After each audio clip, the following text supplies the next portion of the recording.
তেজগাঁ ডিভিশনের পক্ষ থেকে মোহাম্মদপুর এবং আদাবর থানায় এই কিশোর গ্যাং, চাঁদাবাজ এবং ছিনতাইকারী যে দৌরাত্ম্য, সেই দৌরাত্ম্যকে প্রতিহত করার জন্য আমাদের রাত 10টা থেকে এই প্রায় রাত 2টা পর্যন্ত আমরা অভিযান পরিচালনা করলাম।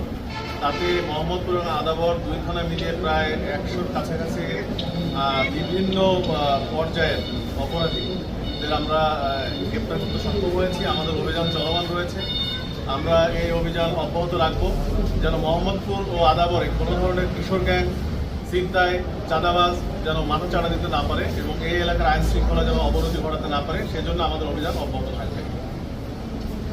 সেই সাথে রমজান মাস এবং আসন্ন যে ঈদ উল ফিতর এই সামনে রেখে যেন কোনো ধরনের অপরাধী চক্র এবং সংঘবদ্ধ চক্র কোনো সুযোগ নিতে না পারে, সেটিকে সামনে রেখে আমরা এই অভিযান অব্যাহত রাখব এবং আমাদের এই তেজগাঁ ডিভিশনের মোহাম্মদপুর জোনাল টিম এই কাজটি আগামীতে অব্যাহত রাখবে। ধন্যবাদ সবাইকে।